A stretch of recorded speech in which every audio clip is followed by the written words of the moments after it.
I defeated Mission 8 Urizen without taking any damage. In fact, I've now beaten the entirety of Devil May Cry 5 without taking any damage. Every mission, every possible character, every difficulty. This was a hell of a ride. The highlight of this entire journey was Mission 8, which I saved for last because I knew it would be the hardest of all. I had been dreading it, but by the time I'd beaten every other part of the game, I was getting pretty damn good. I knew Hell in Hell would be the biggest hurdle right alongside Dante Must Die, this being due to the lack of checkpoints in Hell in Hell, so I went straight into Hell in Hell hoping that once I finished it, I could just chill out with the pre-Urizen checkpoints of other difficulties. Thing is though, this is one of the longest missions in this game, if not the longest.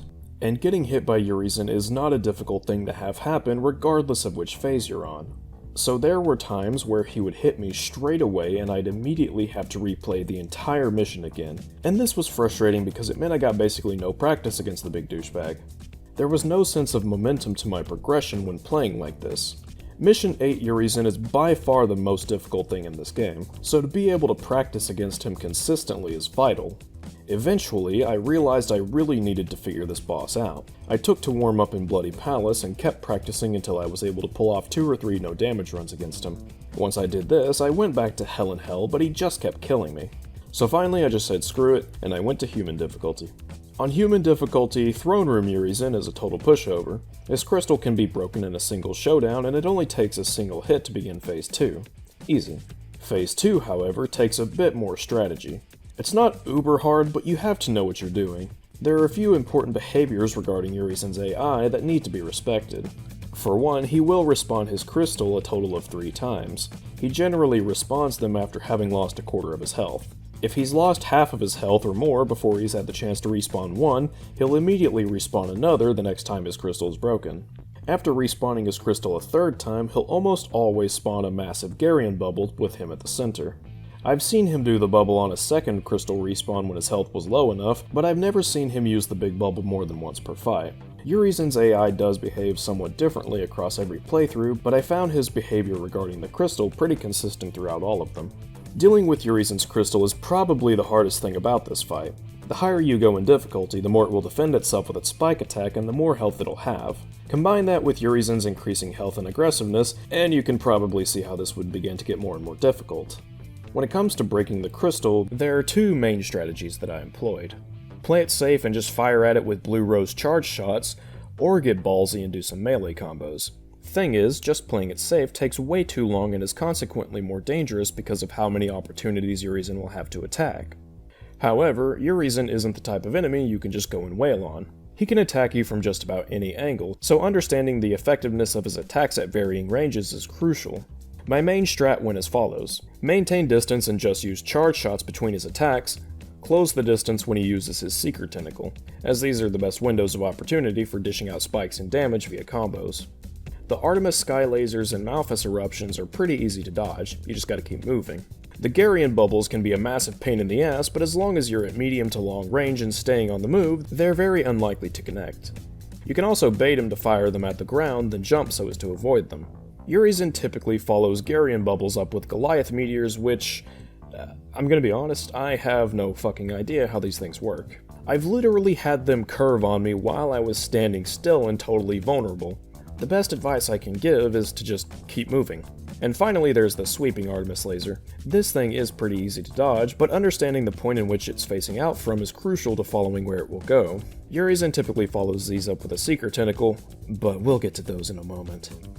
Urizen has a handful of melee attacks he'll really only do when the player's at a close range, but they're all pretty easy to dodge. The quick swipe can be a bit dodgy on the telegraphing, but it is meant to punish the player for getting reckless, so I think that's fine. Knowing where his tentacles actually go when he does these attacks can allow for skilled players to actually dodge them even at closer ranges, which can be pretty damn satisfying to pull off.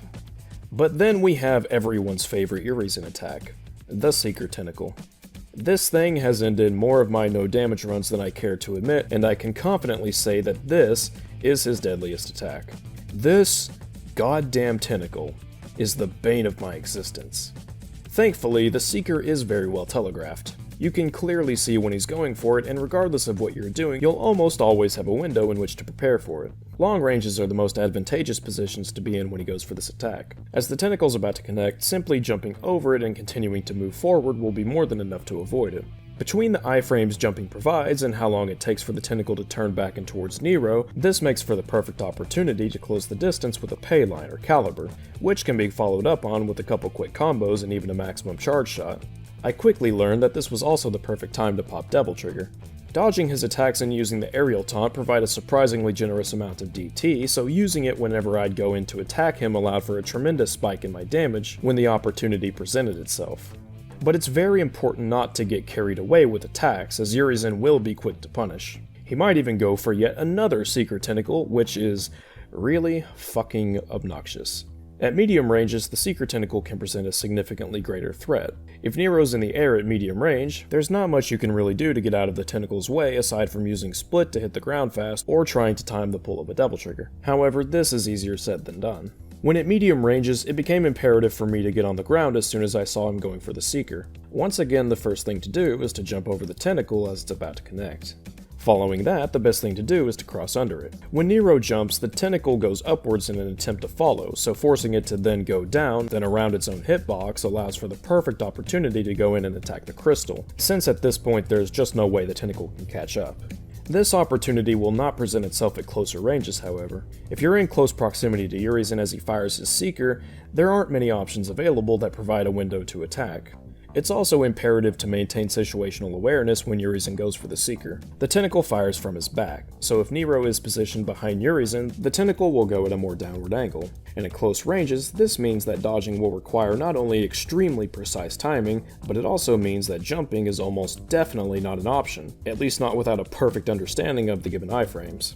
Moving horizontally helps, but honestly the best option is to just go for Table Hopper. If you're lucky, the Seeker will go into the ground and you can use this opportunity to attack.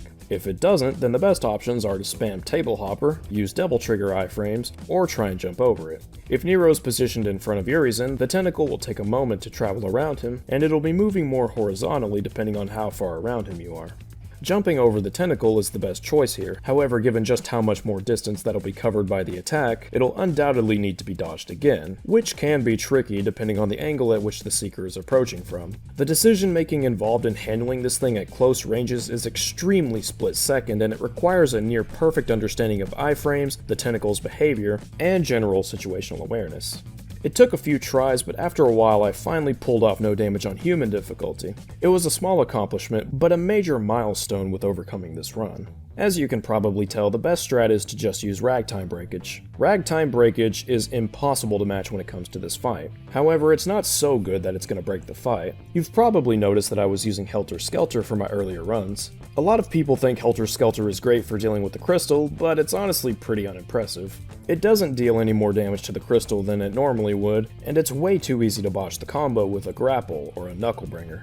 Just don't use it, it's not good. My primary ragtime strat was as follows. Breakage at the start of the fight, DT, go for showdown. Breakage again, another showdown. On higher difficulties it's best to start with aerial combos and a charge shot as they deal solid damage and baiting the crystal to use its spike at a high position before a ragtime breakage ensures Nero's safety when going for a showdown. Urizen always starts the fight with a taunt, followed up by a gust, which doesn't affect Nero as long as DT is up, making this the single best window for attacking the crystal at any point in the fight.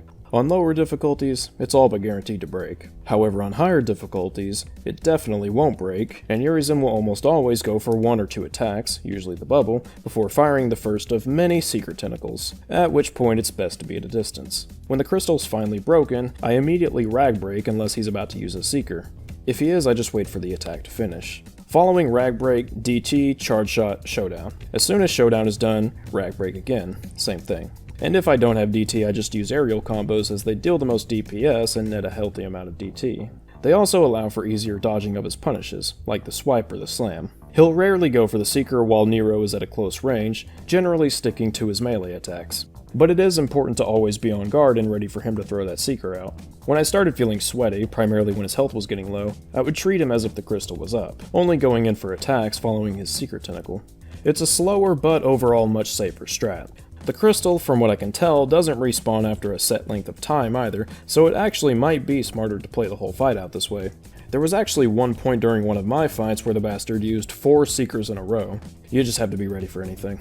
I would sometimes use Rag Break following a Seeker Tentacle if I saw a good enough opportunity, but generally speaking it's best to save them for when the crystal's down, as it provides a greater window for attack with reduced risk of him using an attack and catching you off guard, most notably when using Showdown. Don't expect your breakers to last till the end of the fight though. They never did for me, even when I was being pretty conservative with them. Devil Hunter difficulty wasn't too much of a step up from Human at that point. He has a bit more health, but generally speaking there's no mix-up in terms of strategy. It's not until Son of Sparta where things began to get really difficult. The only real reprieve at this point was that Son of Sparta, Hell in Hell, and Legendary Dark Knight are all the same when it comes to bosses. Once I learned SOS and LDK, Hell in Hell was much more manageable despite its lack of checkpoints. Starting at SOS, the fight will be going on much longer. Maintaining constant situational awareness and having to basically play perfectly was beginning to mentally exhaust me. On higher difficulties, a successful run would last anywhere from 10 to 15 minutes, and Urizen can punish at literally any second from a single poorly timed input or botched dodge. But like I said, it did get easier. Eventually. After doing SOS, LDK only took a couple of tries, and with all of that experience I was finally able to do Hell in Hell with relative ease, but fuck me, I think I spent a week and a half on these difficulties. However, this was nothing compared to what awaited me on Dante Must Die. Going for no damage against Mission 8 Urizen on Dante Must Die might be the single hardest thing I have ever done in a video game. I'm not exaggerating. This shit was insane. So, first thing, you may have noticed by watching my gameplay that, when avoiding Urizen's attacks, I would use the Aerial Taunt. Nero's Aerial Taunt allows him to maintain better momentum while also getting quick Exceed charges. On top of this, it lets me save my double jumps for when it seems like I'm at a high risk of being hit by something. And finally, when hitting the ground, Nero will actually maintain slightly higher momentum from the Aerial Taunt, since the basic jump has him falling downward at a more strict angle. Using the Aerial Taunt was absolutely vital for me. However, on Dante Must Die, enemies have their own Devil Trigger gauges that grant them more health, damage, and stagger resistance, as well as causing them to behave more aggressively. Typically, enemies only go into their DTs after a set health percentage or after a certain period of time. However, taunting enemies will provoke them to use their DTs much sooner. And since it's impossible, at least in my experience, to shatter Urizen's crystal at the start of the fight, this means that Urizen always had his DT when it was time to actually deal damage to him. Meaning that my damage was greatly reduced and the fight went on much longer than on Son of Sparta. Dante Must Die Mission 8 Urizen is a very long fight. I think my successful run's time was actually 22 minutes. This shit was insane. It took me about 2 weeks to finally conquer this bastard, and bear in mind I had a checkpoint right before the boss, and it was getting to the point that I was actually dreaming about it, and I literally couldn't beat him in my dreams. At this point, I couldn't even tell you how many times I'd fought the bastard, and I practically had it down to a science by the time I finally conquered him.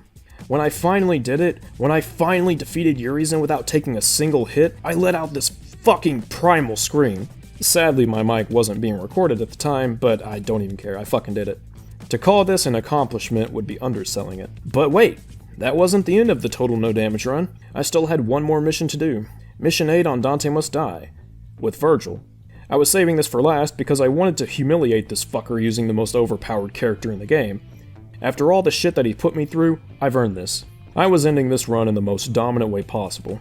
So let me just play this fight out for you real quick. I'll even show the throne room fight, just cuz.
Thank you all so much for watching.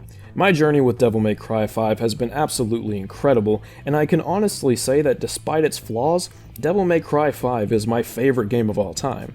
Some of you who follow me may know that I've been working on a DMC5 review that is going to be pretty fucking huge for a while now.